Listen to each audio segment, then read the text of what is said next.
The election campaigns got into gear this week. Both the Tories and Labour launched their battle buses.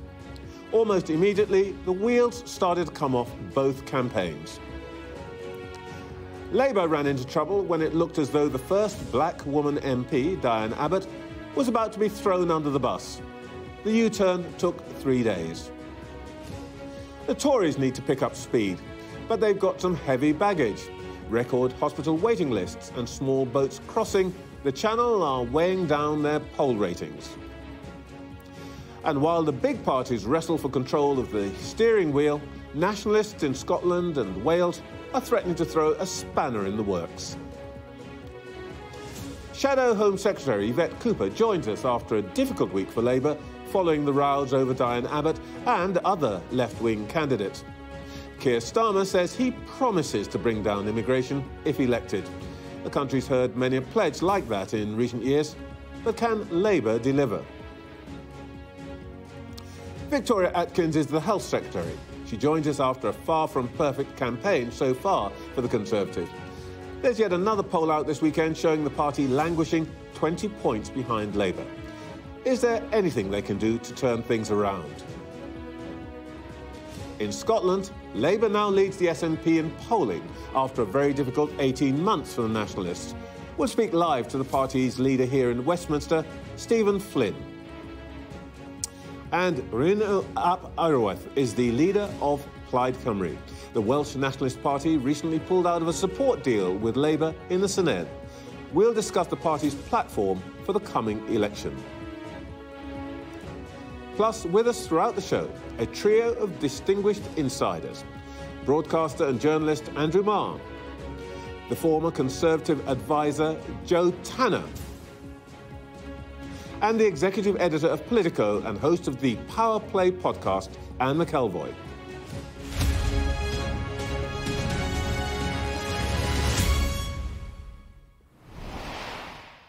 Welcome to Sunday Morning with Trevor Phillips.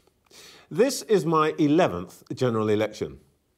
In every campaign, we hit a golden moment when no matter which party you listen to, everything will apparently become possible the day after we vote.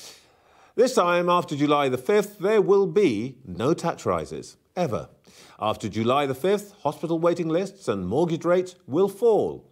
After July the 5th, there will be no small boats crossing the Channel. And according to Keir Starmer, under Labour, Britain will have more babies.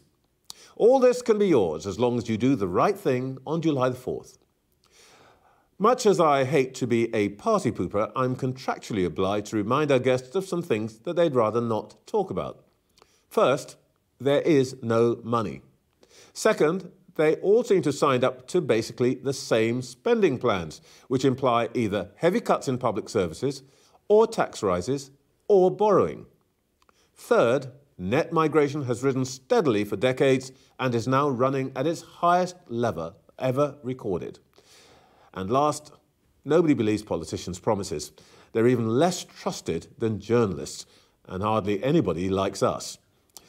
Let's see if our guests can do anything to fill the trust gap. Let's start this morning with Labour. A little earlier, I spoke to the Shadow Home Secretary and candidate for Pontefract, Castleford and Nottingley, Yvette Cooper. Yvette Cooper, I know this is not in your hands, but do you now expect Diane Abbott to be the Labour candidate in Hackney and Stoke Newington? I assume so, yes. I mean, I'm very glad it's been resolved for Diane.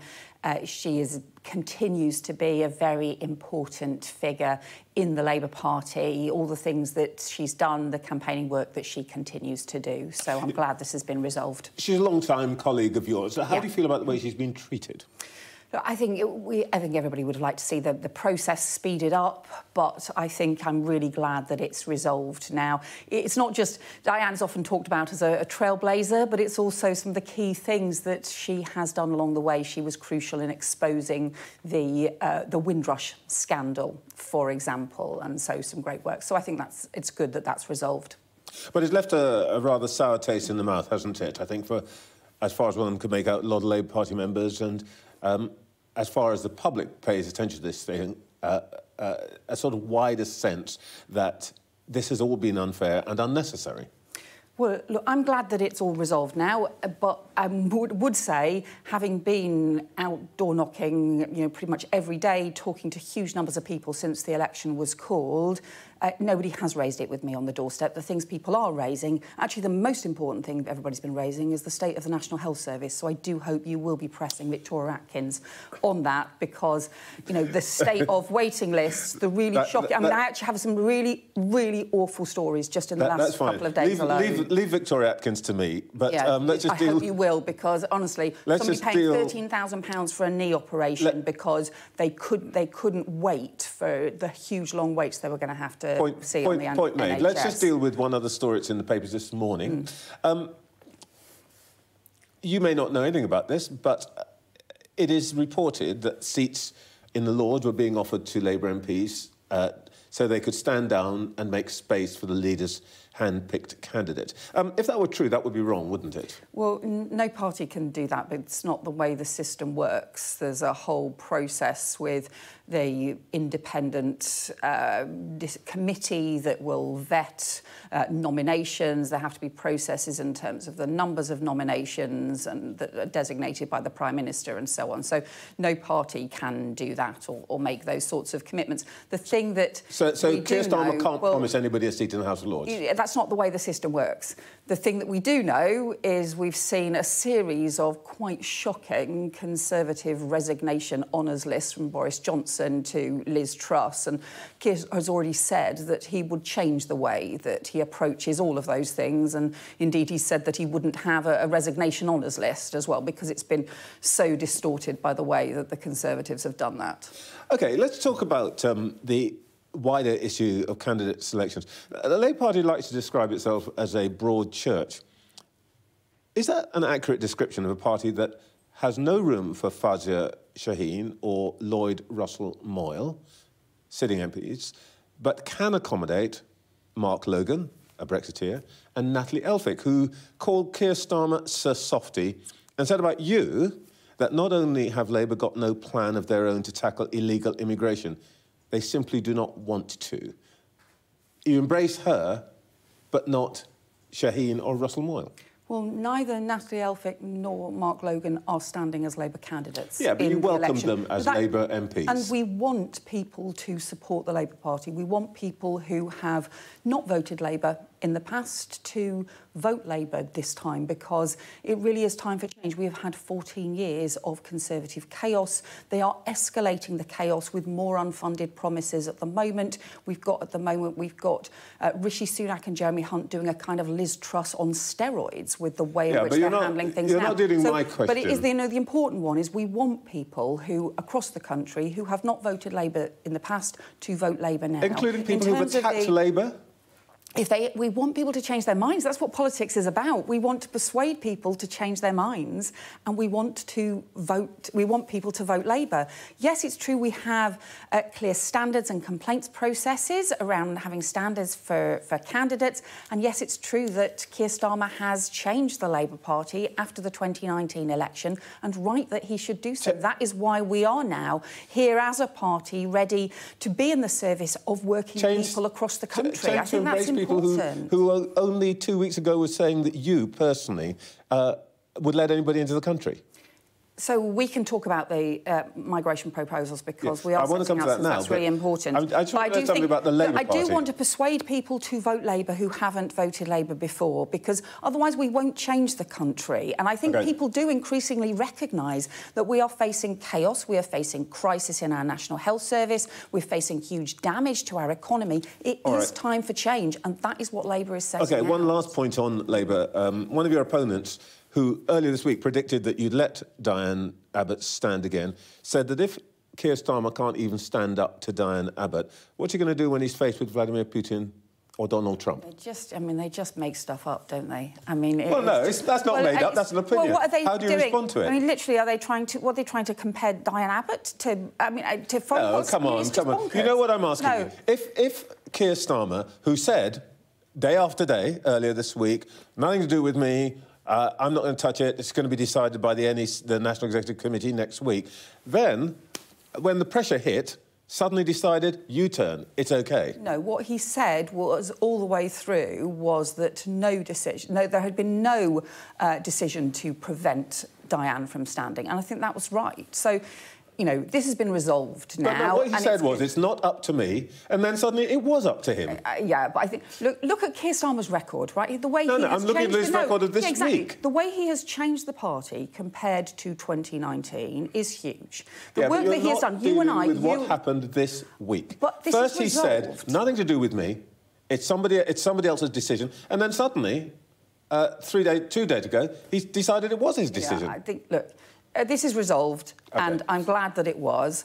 And if you look at the work that Keir Starmer has done, the leadership that he has shown to change the party compared to 2019, it is immense. You and I would have had a conversation like this after the 2019 election. We would never have imagined that we would be in this position now. That is a result of the work that Keir has done to rebuild the Labour Party, but also to say, look, the whole point of the Labour Party is to say the country needs to change to work for working people across the country again. All right. We need to rebuild our economy. We need to rebuild our public services. We've set out practical, costed, funded first steps in order to be able to do that, and we have to turn the page on the Conservatives' chaos. That's actually what this election is really all about, not, you know, news stories of the last couple of weeks. It's actually about the National Health Service, it's about our economy, it's about getting police back on the streets. Well, let's talk about one other thing that this election's about, immigration.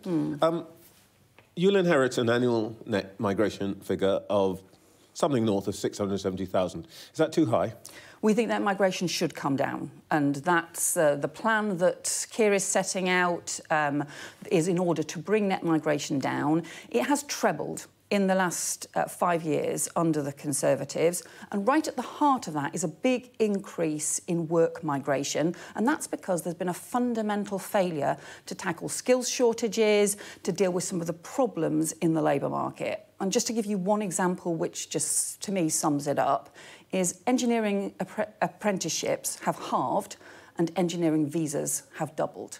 And that is because we've had a long-term failure under the Conservatives on both the economy and on migration. And that's why we are setting out new plans which will mean that training and workforce plans are triggered where there are high levels of overseas recruitment. All right, well, let's deal with actually what will be your biggest problem, which is adult social care.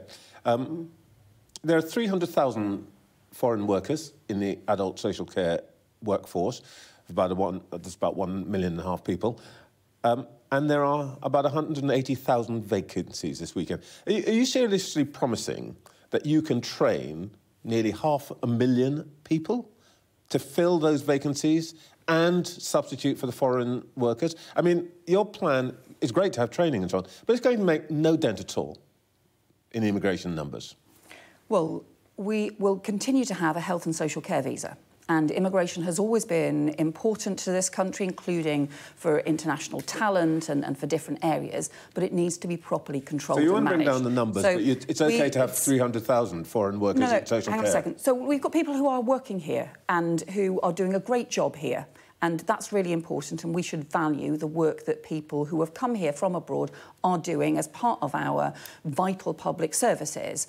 But we do need to tackle this reliance, this continued reliance in certain sectors on overseas recruitment. And that is particularly on health. Well, you can't have it both ways. You can't say these people are doing a vital job, they're fine, and then say we're going to end our dependence on them. Yeah, but the whole point is that the reason that whole sectors have become very heavily dependent on overseas recruitment is because of a failure in the UK labour market. It's because of a failure of the Conservative government. Some of that is around skills. Some of that is around getting people back into work. So some of the plans that Labour's been setting out about a new jobs and careers service and a youth guarantee for 18 to 21-year-olds so that we get more people back in the labour market, we would have a big increase in the number of people, British and UK-based residents in the workplace if we actually took that action. But what we also need to do is make sure we tackle the skills shortages. So health and social care, we would we would have a new integrated workforce plan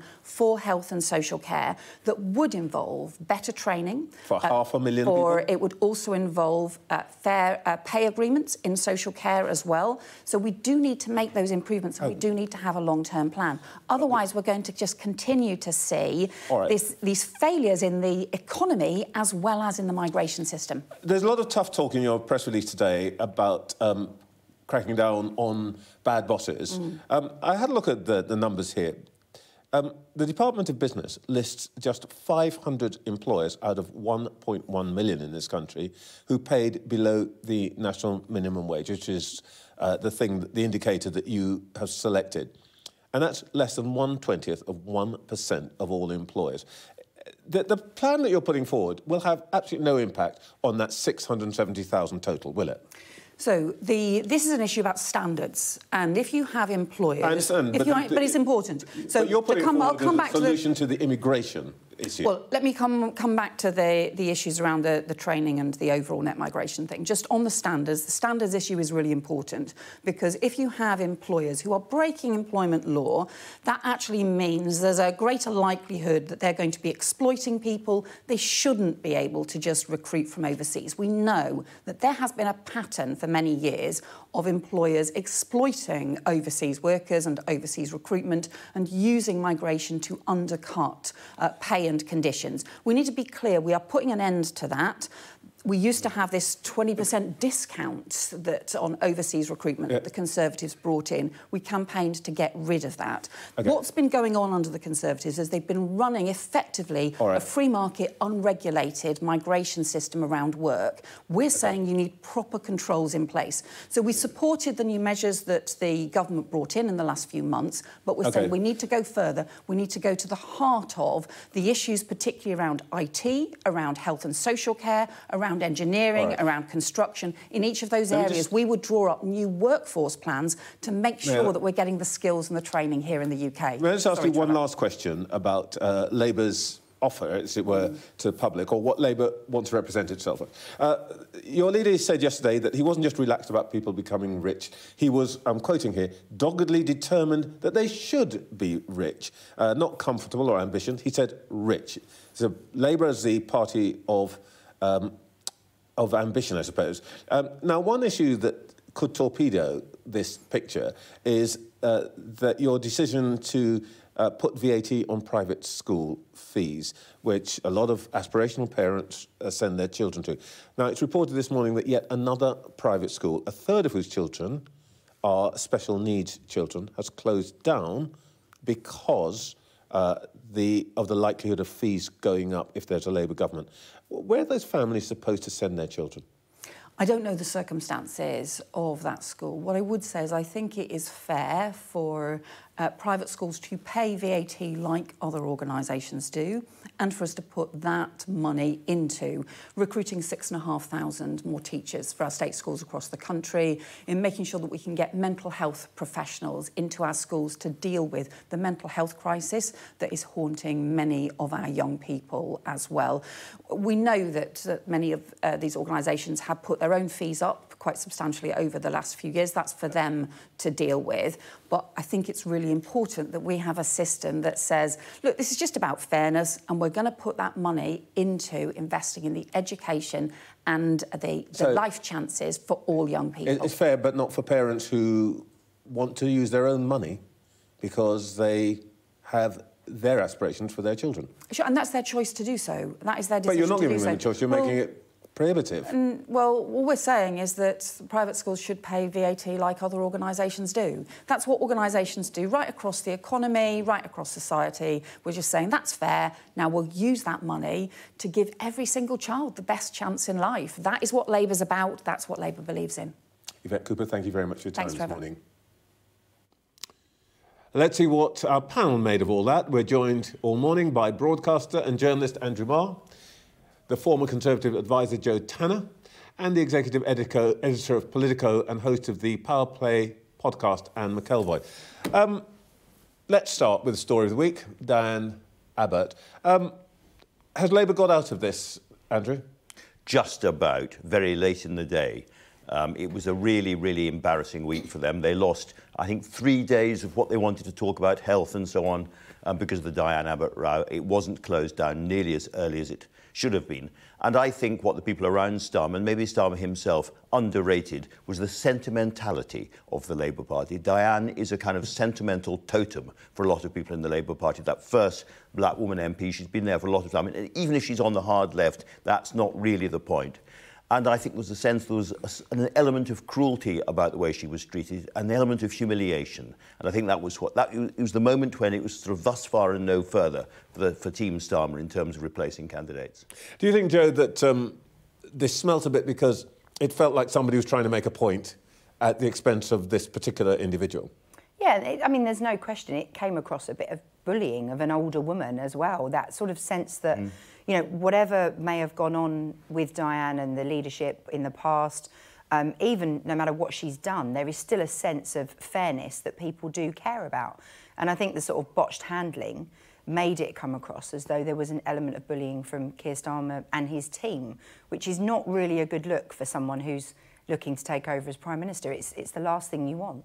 And do you think this is this week's story and it will just fade, or do you think it's going to have any lasting impact on the campaign? See, I think never underestimate the sentimentality of the Labour Party is a very good point that Andrew makes. But I wouldn't underestimate how, for a lot of people are quite just confused about this. They don't all see it through this trailblazer, this kind of race lens that a lot of people in Labour and, frankly, a lot of people in the media have put on this. They're kind of, well, I mean, either she's an acceptable candidate or she isn't. And if you're going to be a bit Stalinist, frankly, about your candidate selection, then you had a long time Keir Starmer to do something about that. And that seems to me the fundamental problem here, even before you think it's right or wrong, is Keir Starmer has known for months what the inquiry into Diane Abbott concluded. So either she was fit to stand then or she wasn't. And I think what a lot of people will take from that is they're not sure what kind of a leader he is. Is he a bit harsh but tough? And is there a process or isn't there a process? You can't have it both ways. Exactly. I think he needs to look like, when you vote for Keir Starmer, you kind of know what kind of leader you're going to get. And I think that would be the question that he would have to ask himself. Blaming aides and saying other people briefed the press, that was, for me, one of the worst looks of this, as well as the treatment of Diane Abbott. And just in answer to your question there about will it last next week, that depends upon one thing and one thing only. Does Diane Abbott go out and give an interview, or more than one interviews? She's the person who could keep this story going next week. If she chooses not to, if she keeps stum, it'll die. Well, I imagine all three of us who do programmes and podcasts and so on have made that bid. We've all been bidding. Full disclosure. Diane, if you're watching, it's LBC. You need to come to us. Sorry, Trevor. So sorry. Bring us biscuits. Indeed.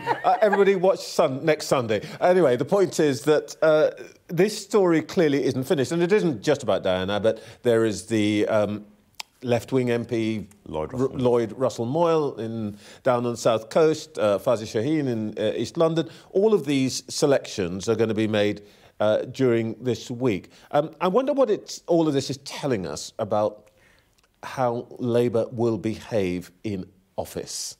So we all think, are they going to be really authoritarian and Stalinist? But I really understand why they're trying to get their own people in. There are people there putting in, like Josh Simons, who ran Labour Together, Torsten Bell from the Resolution Foundation, who are really, really bright people around the Starmer project. And if he's going to be in power for 5, maybe even 10 years, he needs his people in Parliament as well. So I think this is the kind of thing any leader thinking forward, not just beyond to the campaign, but to actually being in government would want to do. So I have some sympathy for that. I think one of the issues, really, for everybody who follows these things closely is what it does to Labour's definition. I was very interested yesterday that Keir Starmer said a very particular thing. He said that he is relaxed about people becoming rich. In fact, echoing Peter Mandelson's being intensely relaxed about people being filthy rich. But Starmer then went a little further and he said he's doggedly determined that people should become rich. And I wonder if we're getting some mixed pictures about what Labour represents in this election. I think the difficulty with that is you have to explain what you sort of mean by it a bit more, because Labour always has a tendency to want you to get richer, and as soon as you get richer, it sort of slaps its VAT on private schools and operates against a lot of things that people do when they get richer, which it seems to vaguely disapprove of. And I think that for Keir Starmer, I think he's absolutely right. I mean, we need people to be able to get richer in a growing economy.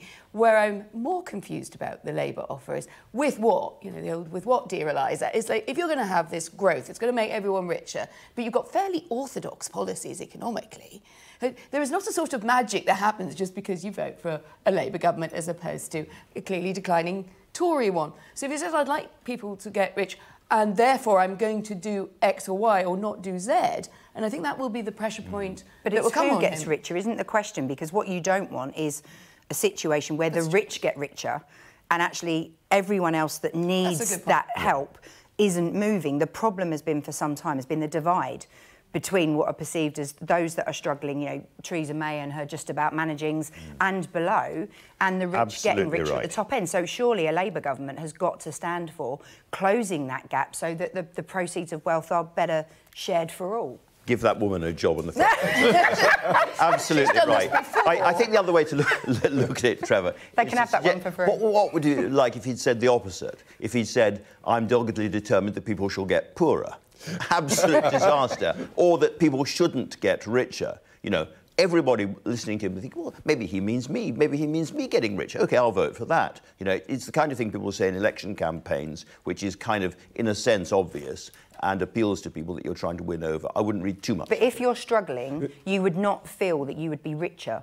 You would just feel that things would improve a bit. Yeah. The idea of someone getting richer suggests they're already rich and they're getting richer, and it's dangerous language. I think they've got to be careful. Joe, do you think that after the week of internal party issues for Labour, can the Tories weaponise that at all? I saw that Jeremy Hunt had what I thought was quite a good line. He said, and I put it to Yvette, who looked as if she sort of chewed a wasp when she ticked me off, really.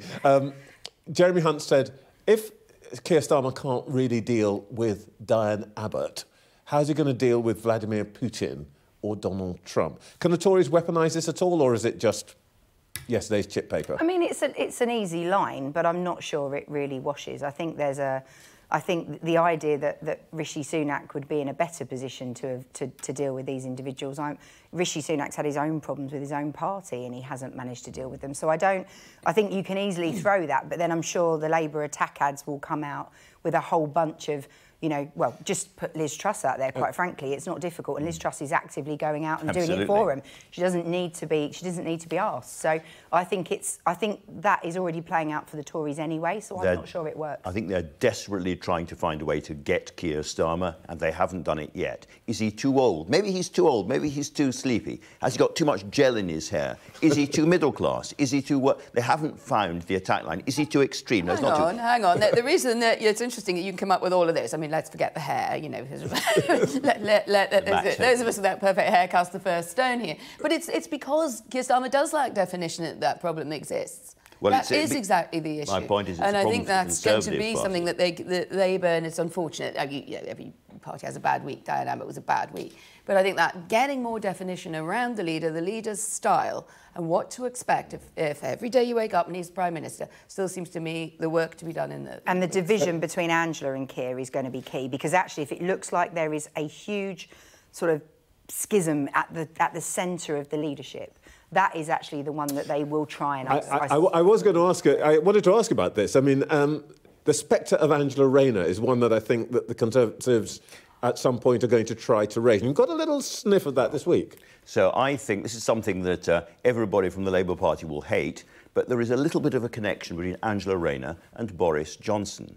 In this sense, they are both politicians from the outside who can reach parts of the electorate that no other politicians can reach. People across the country listen to Angela Rayner in a way they don't listen to most politicians. Same was true with Boris Johnson. And therefore, I think, on balance, she's always going to be a bit turbulent. She's never going to be biddable and quiet and easy for Starmer, but she's a huge electoral asset. And that is why she's front and centre of the Labour battle bus careering around the country at the moment. The way I see it is you've got an attack, and I do think it's also a bit sexist, to be honest, which is you've got the sort of, if you vote for Keir, you're going to get Angela. Doesn't it remind us a bit of the Trump attack on Biden and Kamala Harris, which is, you know, you've got this female deputy, who knows what she's really going to be like. Clearly, Angela Rayner is a character, as Andrew said. She's out there. She can also put her foot in it.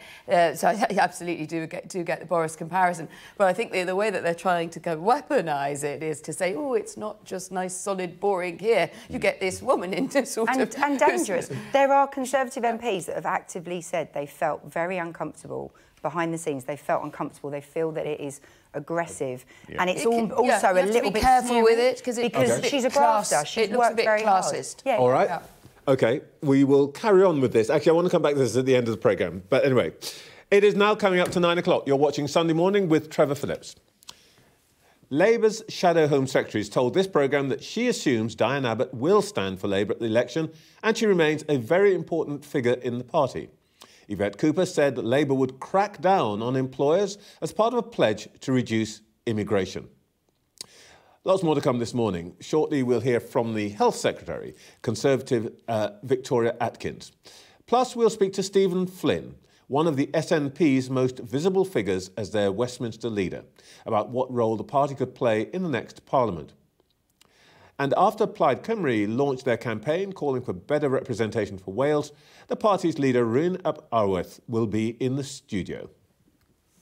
Let's turn to Conservatives now. A little earlier, I spoke to the Health Secretary and Conservative candidate for Louth and Horncastle, Victoria Atkins. Victoria Atkins, you're saying today that you're going to get pharmacies to take on some new duties to free GPs. You reckon that'll give you GPs an extra 20 million or so appointments. How are pharmacists supposed to do this when, according to the Nuffield Trust, they've had a real terms funding cut of about 16% in the last year? Well, Trevor, good morning. And this is part of my reforms to the NHS to make it faster, simpler and fairer. And we're doing this with record numbers of doctors, nurses and staff in the NHS.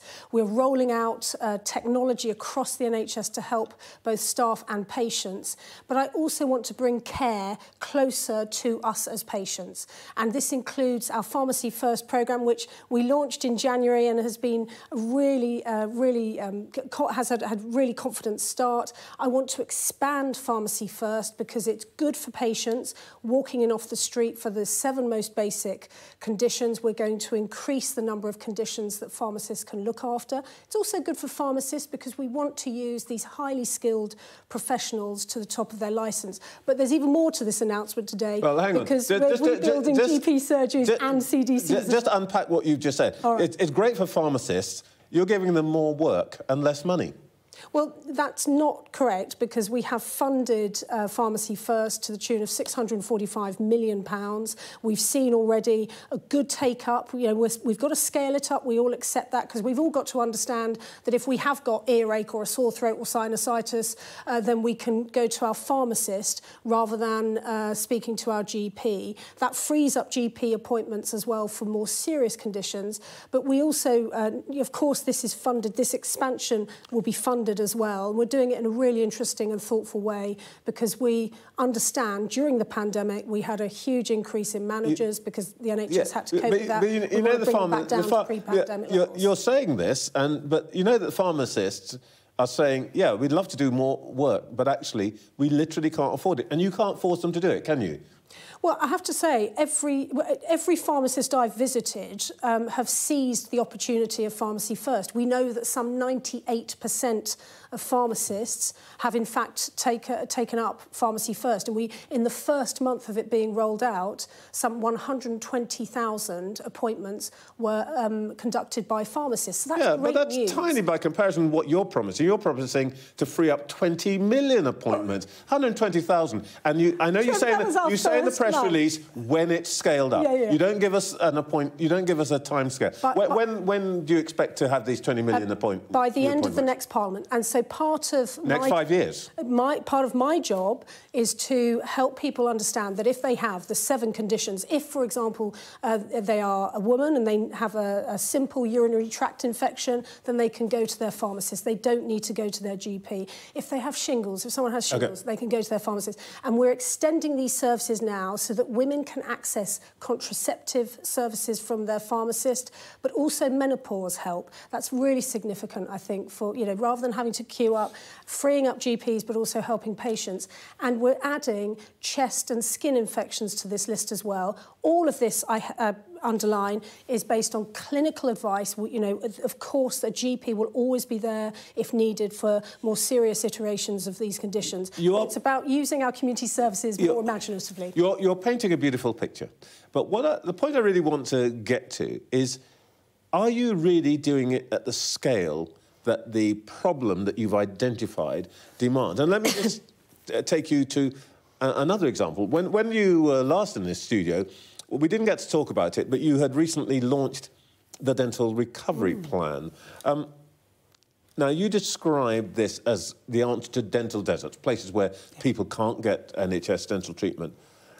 You're offering a signing-on bonus to about 240 dentists to join the NHS. Golden Hellos. That's cost you about £5 million. And that is a sum that the NHS will have spent during the first 15 minutes of this programme. Now, you really aren't tackling the problem. I mean, these announcements sound good, but they are tiny by comparison with the need. Well, you're right to identify the scale at which the NHS in England operates. So every single day, it's estimated that some 1.6 million people are looked after by the NHS. We have more than 1 million GP appointments, and excuse me, and I need to go to pharmacy first. Every day. Every day. 1 million more GP. Than 1 million GP appointments. And my point is that what you're offering is it's a pinprick. So, Trevor, just bear with me. We provide 25.6 million more appointments now in the NHS, outpatient appointments now, than we did when we came into office in 2010 and we inherited the NHS from Labour. So the scale of the NHS has grown enormously over the last 14 years. You've grown it by my arithmetic, and what you've just said is about 8% over 15 years. Come on. So with the primary care, what we're trying to do is to find alternative ways of delivering primary care in our community, so that we can deal with the scale that GPs face. We know the frustrations of the 8 a.m. rush. It's why we've introduced telephony services to GP practices across England to help with that. We're also using the NHS app far more. We have 3/4 of adults in England now using that app. And Pharmacy First is one of the ways in which we can take a little bit of the burden off GPs, but also help people access primary care services as quickly as possible, faster, simpler, fairer. And with the second announcement I'm making today with GP surgeries, we're building or modernising 250 GP surgeries. That in itself, the 100 more GP surgeries that we will provide, that will provide tens of thousands, hundreds of thousands of appointments each year. And that in itself will be able to help local populations. We're particularly focusing our GP surgeries in areas where there's been housing expansion as well, because we've listened to If I may say so, you're making a great fist of saying this is going to be terrific, but in truth, this is all of these things are rather marginal. Why don't you level with people? Because this is the kind of thing that makes people disillusioned with politics, isn't it? Why don't you level with people that when you're back in office, if you're back in office, there's no money left? Jeremy Hunt is pretty much saying that. His plan says that departments, not yours, will have to make cuts. But why can't you just level with people and say the truth is there are many things we can't do because we just don't have the money, rather than offering promises that you're going to get more GP appointments, you're going to be able to get a dentist and so on, when you know that's not true? So if I can, on the dentistry, in the Dental Recovery Plan, within the first a couple of months of that being rolled out, 500 more dental surgeries are offering NHS appointments across England. And we know that people are finding it easier to have a GP appointment as well. But how many dental surgeries are there? I think there's something like approaching 7,000? 500 out of 7,000? The community that's just in the first couple of months. This is why this plan, you know, we are putting in immediate term, medium term and long term solutions. But on the community diagnostic centres, here's a really good example of the growth that we've seen and the improvements we've seen. We have built or secured 160 community diagnostic centres across England ahead of schedule. We've done a year ahead of schedule, and they have provided an extra 7 million tests, checks and scans. It's seen the largest central cash investment in MRI and CT scanners in the NHS's history. And what that means is more people are being diagnosed more quickly so they can get treated more quickly. We want to build on the success of that programme with a further 50 community diagnostic centres. And what worries me is that all the new hospitals that we're building, the community diagnostic centres that are in construction at the moment, Labour have said they will stop these projects to review them, which means delay and possibly cancellation, including, interestingly, in the hospital Whipps Cross that serves the shadow Labour Health Secretary. All right, before you get onto the campaign trail, let me talk to you a bit more about the actual problems that you would have if you were back in office. Net migration is now running at knocking on for 700,000 a year. Over a third of nurses in this country are trained abroad, and that's 9 times higher than it was 5 years ago. And I, by the way, spoke to Yvette Cooper this morning, and we were discussing the fact that about a fifth of adult social care workers come from abroad. You want to reduce migrant numbers. Who is going to be running the wards? Who is going to be looking after the elderly? Well, this is precisely why, a year ago, we brought forward the long-term workforce plan. Again, you know, all of these plans have been in motion now for some considerable time because we have tried to look to the future and to prepare the National Health Service for what it needs to celebrate the next 75 years of its history. There are 180,000 vacancies in in health and social care. So with 180,000, your plan is not working. So the long-term workforce plan, we already have set in train, and it will have to, you know, we have to do this iteratively. You cannot produce doctors overnight. So we have already set in train the doubling of medical school places, so that by 2031 we will have double the medical school places. So my point exactly, when you are asked this time next year, do you want to get down immigration numbers, or do you want to have doctors and nurses and adult social care workers? Which is going to be your choice? You cannot have both in the next year. We have already set in train the training for doctors, for nurses. Yeah, they're not going to be trained up. What are you going to do? Trevor, if I may, we have already set in train the long-term workforce plan, which is training doctors and nurses, midwives, dentists, GPs. We're going to increase the number of GP training places by 50%. We put this plan in motion a year ago precisely because we are looking to the future. With adult social care, because we are very, very mindful of the contribution that the international community makes to adult social care in particular, we have set a different salary threshold from the general salary threshold that the Home Secretary introduced in April. So what I am hearing here is the word long-term. So essentially, you've made your choice that actually in the short and medium term, immigration numbers are going to stay where they are. You hope that at some point you're going to be able to train Brits, but actually for the time being, we're going to have this level of immigration because your service needs it. No. So because health and social care visas are only one part of the immigration jigsaw. We know that the measures that we've taken in March, they are predicted to see really quite some significant falls in immigration, because there has to be a balance here. We want to welcome highly talented doctors and nurses from all over the world to work in the NHS, but we also want to train our own residents to staff our NHS and social care system, and also get that balance on immigration right. So that's why we have applied these thresholds. I mean, it's interesting. How surprising that Labour has suddenly woken up and decided that immigration, I'm pretty sure Sir Keir Starmer called immigration economic vandalism. Leave Labour to me. Let's just deal with you. Last point about the campaign itself. There have only ever been 8 members of Parliament who defected from the Conservative Party to Labour. 4 of those have happened in this Parliament. Your own people think you're going to lose. Well, I'm not going to comment on the individuals.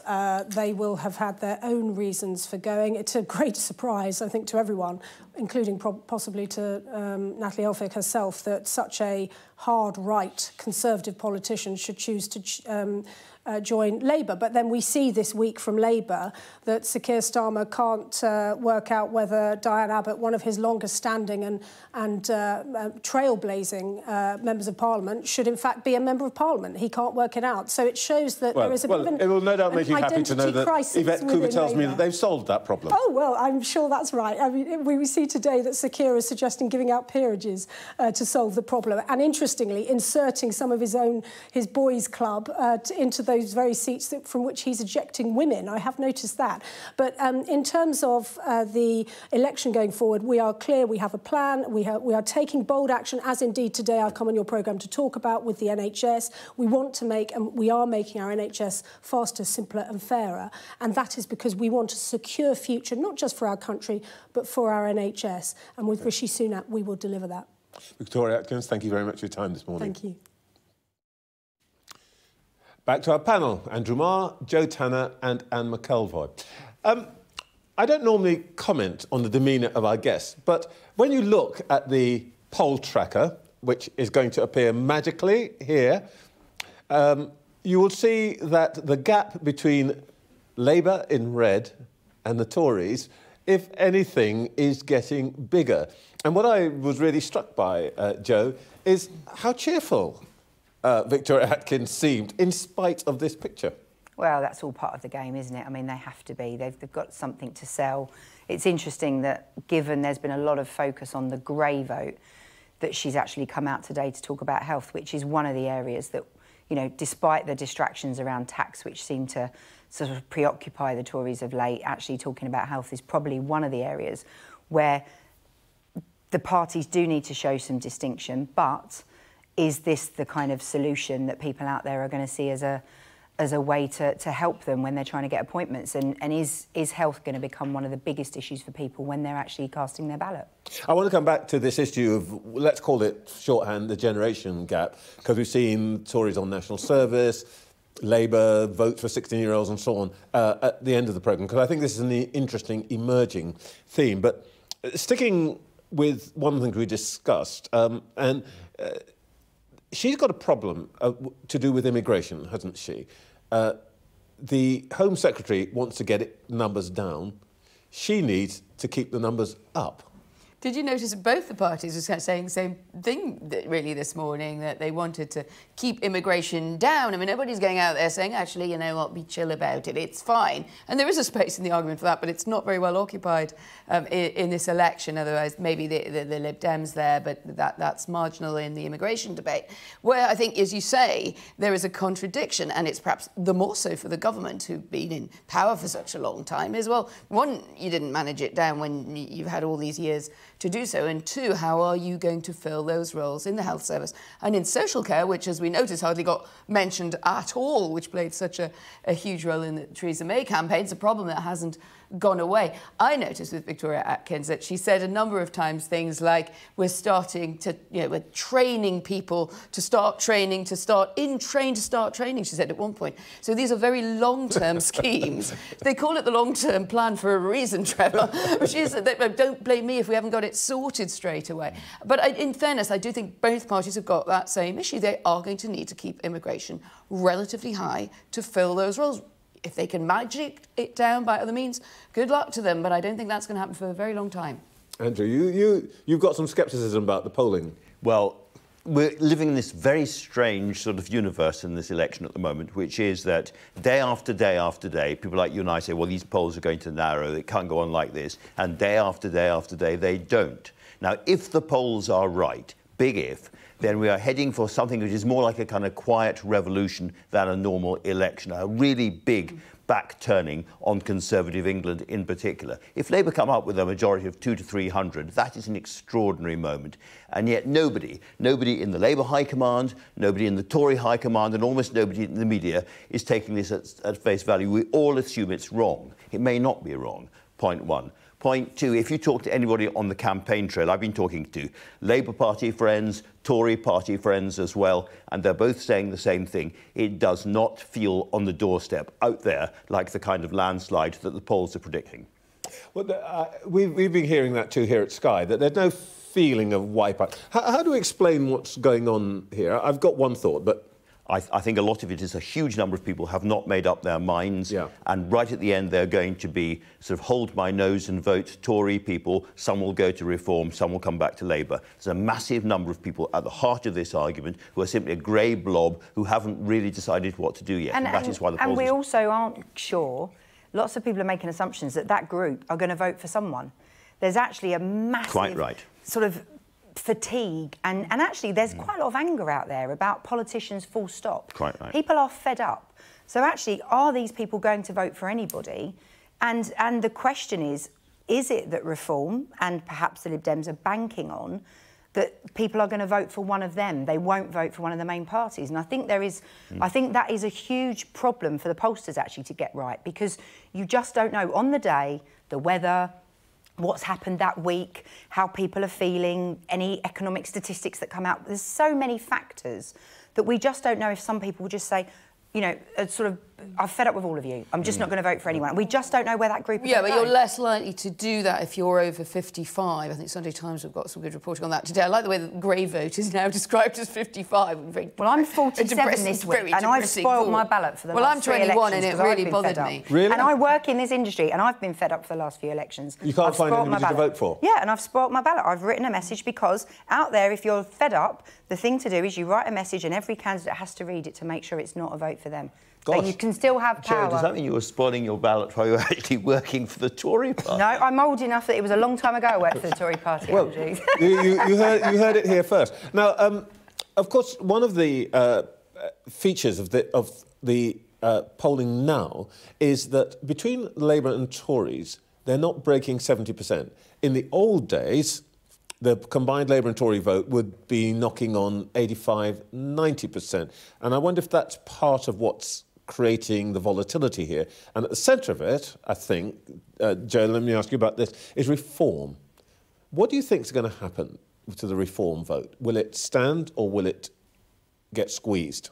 I'm not convinced that the noise that Reform are making and the attention they're getting is going to be translated, because I think there are a series of unknowns. We don't know what's going to happen in those northern seats where people voted for the Conservatives because, I mean, I still don't think they voted Conservative. I think they put a cross in the box that if it had said get Brexit done, they would have voted for it. If it said Conservative, because that's what it stood for, they put the cross in the box.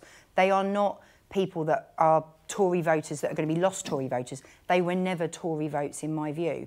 So the issue is, do they go back to Labour or do Reform manage to make inroads there? But I still think Reform's biggest challenge is the quality of their candidates. The main parties have managed to screw up. Look what happened in Rochdale. It's so hard to get the vetting process right. So, you know, the issue is if a Labour Party can't get it right, then you've got to say, how can a newly established party, with the limited infrastructure they've got, how are they going to bring forward candidates that don't sort of fall apart in the few days before the ballot is actually cast? They don't need that. I mean, yeah, if you're Labour Party and the Tories, obviously, you know, you should be getting that more right than wrong in hundreds and hundreds of seats. I think if you're Reform and coming from the North East, and I see that red wall battle close up and talk to people a lot, you know, family and friends, what they're going to do. I think there are some areas where Reform has kind of dug in that very, like, insurrectionist mood, a sort of anger that you just mentioned, Joe. And there are other places. I come from North West Durham, you know, the North Durham selection, where he went for Labour to you know, to someone who's seen as a bit more of the sort of southern apparatchik Labour style. I think there's quite a lot of anger in those seats about having people imposed. Now there's the opportunity for Reform, but I don't think it spreads across the whole of the red wall. But if it spreads into like 10, 11, 13 really decent target seats that they focus on, I think they could still cause problems. All right, we'll come back to this towards the end of the show, but we'll be talking to some wild cards in a minute. Coming up, I'll speak to the SNP's Westminster leader, Stephen Flynn, live from Glasgow.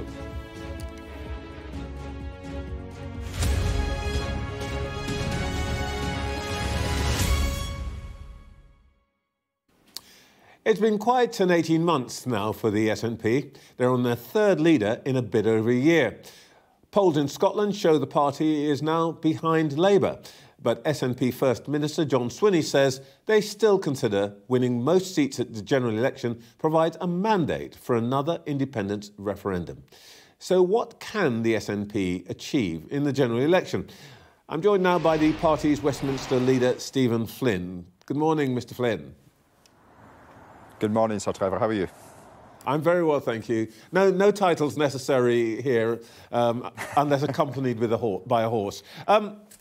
Is it actually your position that if you win a majority of seats at Westminster in Scotland, you regard that as a mandate for another independence referendum?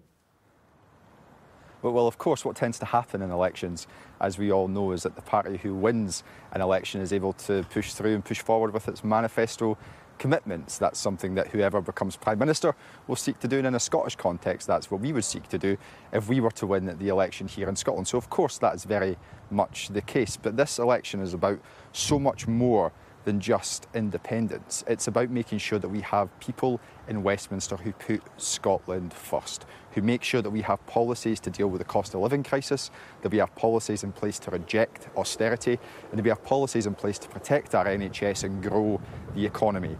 I'm afraid that the policies of the Labour Party and the Conservative Party fail Scotland in that regard. Their ambitions are too narrow. They don't want to talk about membership of the single market. They don't want to talk about the net zero gold rush that is coming. And of course, neither of them want to talk about the necessity for migration. Indeed, just yesterday, Keir Starmer echoed the sentiments of Rishi Sunak on that, despite the damage it would do to our NHS and despite the damage it would, of course, do to our wider economy. Before we get onto that, can I just get you to define this word winning a little bit more closely? If you were to get a majority of Scottish Westminster seats, that might be 30, that means you'd have lost more than 20 of the seats you currently hold. How is that winning? Because, of course, if you win the most seats at an election, then you have been given a democratic it would be a pretty right big slap in the face place your if policies. You lost 20 seats. But of course, you're seeking to preempt the election. I'm very confident that right across Scotland we will be in a position, a rightful position. I'm not the one who's preempted it. You're the ones who've been saying that you'll take a position if you win a majority of the seats. I'm just asking you, how is that winning? Indeed, but that's the basic premise of a democratic election. The party that wins the majority of seats therefore gets to put in place its manifesto. But I want to win seats right across Scotland. I want to make sure that we retain the seats that we have and to gain some seats like the Conservatives in Scotland, because it's the SNP who are best placed to beat the Conservatives in all the seats that they currently hold. So my ambitions are greater than simply winning a majority of seats in Scotland. I want to see us do exceptionally well. And I'm very confident that come the 4th of July, we'll be able to defy some of the critics' expectations in that regard. There's a sense in which the way you talk about this Westminster election, you talk about it a bit as though it doesn't matter that much to you, to be honest. Is it the case that what you're really interested in is keeping control of Holyrood? So the Westminster election could not be more important for Scotland's future, because we have a Conservative Party and a Labour Party who are partaking in what the IFS regard as a conspiracy of silence on austerity. £18 billion of public sector cuts are coming down the line, and neither of those parties are providing answers in relation to that. When it comes to the economy, it is only the SNP who's being clear that what we need to see is a return to the single market, a return to freedom of movement, and investment in net zero technologies of tomorrow. And of course, when it comes to our NHS, it is only the SNP who is championing further investment in our NHS and is stating categorically that we will not open the doors to privatisation, in stark contrast to both the Labour Party and the Conservative Party. So this election is hugely important. It's hugely important to families up and down Scotland, but the most important thing for them is to determine who is going to be that strongest voice for Scotland in Westminster, who's going to stand up for their values and who's going to put the interests of Scotland first. And in that regard, only the SNP can be trusted to do that. You're obviously acknowledging that there are no circumstances in which the SNP will be in Downing Street. There will either be a Labour Prime Minister or a Conservative Prime Minister. Let's talk about what happens if, for example, there isn't an outright majority. Are there any circumstances in which the SNP would vote to keep the Conservatives in office? No. Good. That's helpful and clear. So, a vote for the SNP is essentially a vote for a Labour government. It's a vote to put Scotland first, to put Scotland's priorities first and put Scotland's values first. Now, I've outlined if you would never some of our keep the policy Tories in proposals government, in respect of that. If you never keep the Tories in No, we would government, not. you're not going to be in Westminster yourself. That means that you want a Labour government. Why didn't you just come out and say so? Well, what I want is Scottish National Party MPs who will be on those green benches fighting for Scotland's interests and putting Scotland first. Now, it's primarily for the rest of the UK to determine who is going to be the next Prime Minister. What we will seek to do is make sure that Scotland's voice is heard within that chamber and that a UK Prime Minister, be that Keir Starmer in all likelihood or Rishi Sunak, knows exactly what the views and the feelings of the people of Scotland are when it comes to independence, when it comes to the cost of living crisis, when it comes to austerity, when it comes to our NHS and when it comes to growing our economy. We have been a distinctive voice for Scotland in that chamber and we will continue to be so. And lest we forget, of course, when it comes to the biggest foreign policy issue of recent years, it has been the SNP that has been the primary force driving for a ceasefire in Gaza. We managed to change the position of the Labour Party alongside public opinion, and we will continue to press them in every way we possibly can to make sure that they finally do the right thing, because the status quo, the stability at Westminster isn't good enough for the people of Scotland. Is that really the thing that you want from Labour? I would have thought from listening to some of your members that the more important thing that you want to hear from Labour is that their current position, which is that there will be no new oil and gas licences in the North Sea, which you have said will cost many, many jobs in Scotland. I would have thought that that's the thing you really want to hear from Labour, that they've changed their position on that. But from what you've just said to me, Labour is going to count on your votes come what may. So you've basically just surrendered your entire negotiating position with the Labour Party, haven't you? No. Of course we haven't. And why should they when pay we any talk attention about to you? energy Because you're jobs, never going to vote for the Tories. So basically, why should they pay the slightest bit of notice to you?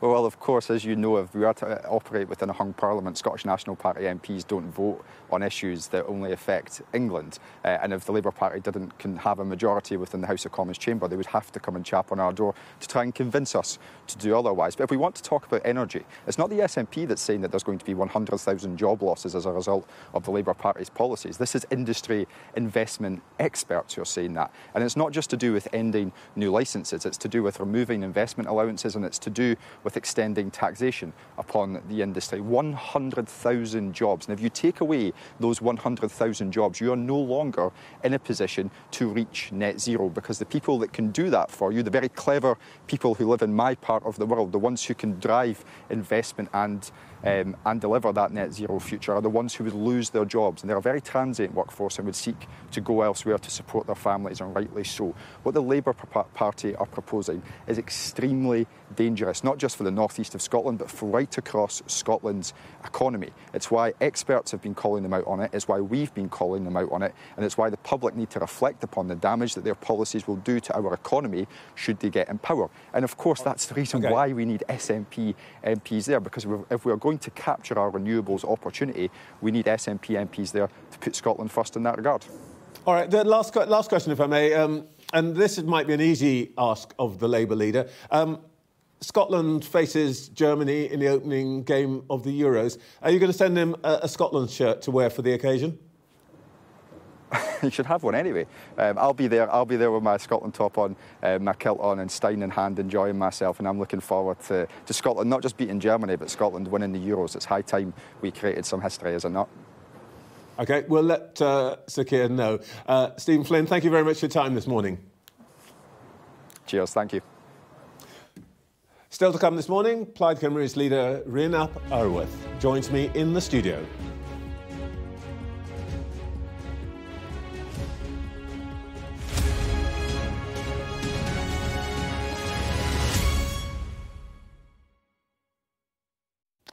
Politics in Wales has been turbulent of late. A new First Minister quickly engulfed in rows over a controversial £200,000 donation to his campaign.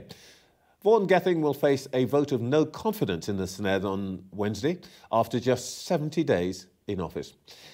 Plaid Cymru, which ultimately wants independence for Wales, pulled out of a support deal for Welsh Labour. And I can now speak to the Plaid Cymru leader, Rhyn ap Iorwerth, who is with me in the studio. Thanks for coming down. You're proposing this vote of no confidence in Vaughan Gething. Do you actually have any proof that he did something wrong? It's a very good question. Good morning. It's good to be with you this morning, Trevor. This has engulfed Welsh politics because we're talking about an unprecedented situation. A £200,000 donation to a leadership campaign is nothing unusual in Westminster politics, and Westminster politics, I think, is more used to being mired in controversy around political donations and the like. But this was a huge donation. Turns out it came from the owner of a company that had been found of environmental offences. There were plenty of voices across the political spectrum in Wales, including, crucially, from within the Labour Party, saying that, you know, this payment that absolutely helped Vaughan Gething get over the line to become Labour leader should be repaid. He decided to take a very firm line. And that's what he says. I've done nothing wrong here. I haven't actually tried to help this business. But you know what? Perception is so important in politics. And there is a very, very clear view among the Welsh public, I've no doubt about that this is wrong. And that a minister, let alone a First Minister, shouldn't be putting themselves in such an uncompromising position. He should have paid the money back. You know, Labour were given the residual of that money, some £31,000, I think it was. Labour decided, we're not going to touch this. They gave it to what they called progressive causes. Well, if Labour decided, we're not having this because we don't want to be tarnished by this money, the Welsh First Minister, the Labour leader, said, I'm perfectly happy to have it. That doesn't look right, you know, whether rules were broken under the ministerial code or not. If Mr Gething loses that vote of confidence, would you actually support any successor who would, of course, have to be a Welsh Labour member of the Assembly? This is all on Labour. What tends to happen in the Welsh Parliament is other parties will put forward their own nominee for First Minister. My name was put up last time the Conservative leader was put up, but it's up to Labour. And people ask us, what will you do in the vote of no confidence? I've made it quite clear we have no confidence in the First Minister. More importantly than that, the Welsh public don't have confidence in him. Not his party. But it's Labour who will decide. Labour members of the Senedd in that vote of no confidence, but crucially, I think also Keir Starmer, who has shown through his parachuting of candidates in last minute to Wales that he very much wants to act as the puppet master within all of the Labour Party. All right. Well, you say Labour, as it were, runs the show, but this is an election, it's a proper contest. What are you going to be offering the Welsh people in this election? I think there's a very, very clear role for Plaid Cymru. Plaid Cymru has a very clear vision for the future of Wales. This is not as good as it gets for Wales. Labour is not as good as it gets in Welsh government in Wales. We want to build a Welsh economy that is strong. We want to get rid of the shackles of poverty that have kept so many children over generations in poverty in Wales. That's our positive vision, building that sort of prosperity and fairness.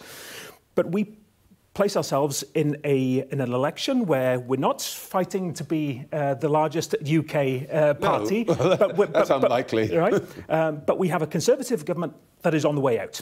It has caused untold misery. But we have a Labour Party that has converged so much with the Conservatives and who offer so little for Wales, taking Welsh votes for granted. And having that Welsh voice at Westminster is crucial, especially when the number of MPs from Wales is going down from 40 to 32 this time. You say that the Labour Party is converging with the Conservative Party, but I think a lot of Welsh people would say and have said that Plaid actually has converged with the Labour Party, that you're basically just a slightly vaguely leftier version of Labour. You supported them on the 20 miles per hour limit that was so controversial. You want them to spend money on things. You criticise their policies on education, but yours aren't that different. What is the difference between Plaid and Labour? Huge amounts of difference.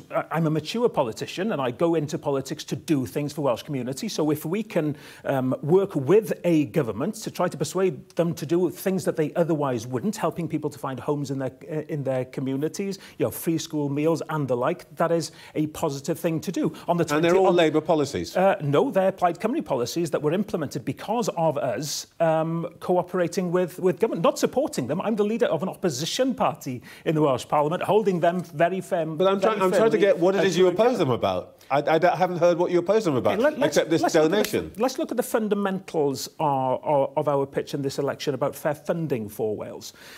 Wales is funded under what's called the Barnett's formula, which has been outdated for decades by now. Even Labour in Wales as individuals put forward the case for funding Wales according to need. But Keir Starmer's Labour Party are refusing to even engage on that issue of fair funding. We can see what needs to be done in order to build the kind of economic prosperity that we need to take Wales forward into the future. Labour will not engage with it. Those are fundamental differences. HS2 rail funding. Wales is owed billions of pounds as a result of that.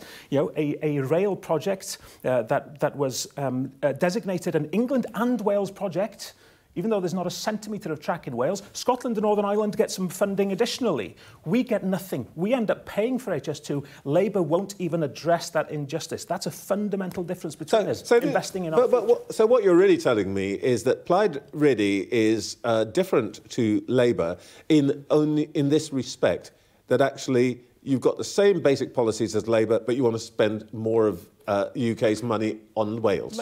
Let's look at it in this fundamental way again.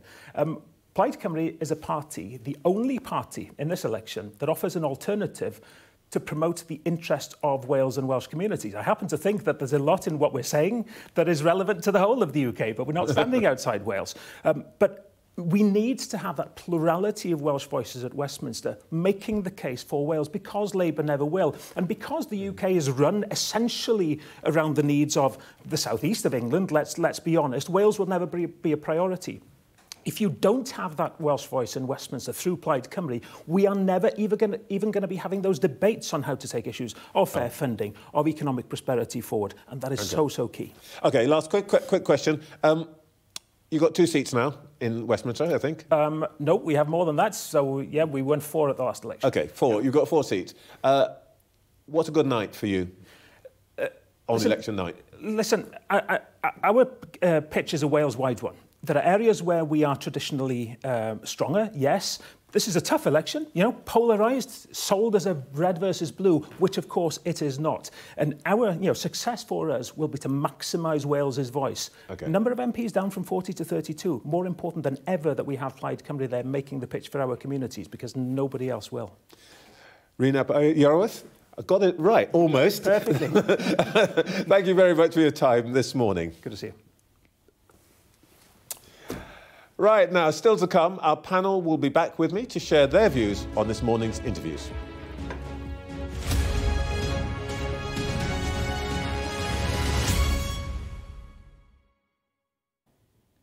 Back to our panel, Andrew Marr, Joe Tanner and Anne McElroy. One thing that I think has been significant this week has been an emerging theme. There is a split in interest by generation, and it looks like the Conservatives have decided what they call the grey vote. I suppose I'm supposed to be part of that. There's not much grey here. But maybe they're responding to this, which is a poll which we've had recently, and it's clear that their core vote at the right end. And do you see that? And does it make sense for them? It makes complete sense. And have you noticed that the so-called grey vote has now come down into the mid-50s? We sort of think of it as being 60 plus or even more so. But if you're the Conservatives, and we've talked a lot on the programme this morning about that 20-point gap, and is it real, isn't it? But, it looks very forbidding. Then you might as well go to people who are, one, more likely to vote, 2, you can target them. So we've seen Jeremy Hunt do that move on pension tax relief. And then a big argument about, is it fair or not? Well, older people will tend to think it's fair because they're more likely to be the beneficiaries of it, national service, etc. So I think you'll see quite a lot of those dividing lines. I think Labour's message is perhaps a little less certain there, and a lot of their voters are urban and are young. So if you're the Tories, it makes perfect sense. Of course, what it does is leave behind other voters who are a bit like, well, that's for my mum, dad and gran, and that leaves them a gap, but they've calculated that gap is less dangerous to them. Andrew, I mean, this is sort of lovely news for people like you and me who can draw a pension and all of that. But actually also, of course, in my case, we've got children, grandchildren, and maybe we need to think thinking about them as well. Do you think this is going to work? Can I just say the less shaving, the more grey. First of all. But on this, it's really interesting. I think what the Tories in particular are trying to do, they're looking at a very specific group of older, traditional Tory voters who are thinking of voting for reform. And they're trying to bombard them with messages about the pension triple lock, about the good old days of proper national service and all that, day after day after day, to win them back over. And the interesting thing, I mean, talking to both the Labour HQ and senior Tories, is that so far it isn't working. Reform are not breaking to the Tories yet. But if they get a lot of those reform-leaning voters back into the fold before the election, they will hold tens of seats that they would not otherwise have held, particularly in the English South and Midlands. Jo, do you think it stands a chance of working? I'm not sure. I mean, I think it depends what the question is. What is it they're aiming for? Because, in a sense, if they're just going after that reform group, then this is just a battle for second place. It is. They're not actually trying to even dent that 20-point lead that you showed earlier. So this is just about making sure that they don't fall into third place potentially. Indeed. So Nigel... you know, it's pretty depressing that that's really as high as the Tory ambitions. I think they think Labour's going. weak on it, though. Well, See, I think I totally agree with that. I think they think this is perhaps a weaker flank where Labour's not got its message so clear for the older life But voter. I think to your point earlier, there are still very fundamental issues that are not traditionally, OK, they apply to the grey vote, but they apply more generally. They still apply to, you know, Waitrose women, they apply to middle-aged people. It's, you know, if you've got children, they've got children. So those issues that affect that group in the middle are still important. Thank you all very much. That is it for this week's show. I will be back next Sunday. You can watch Sophie and Ali Fortescue at 7 every evening this week. See you next Sunday.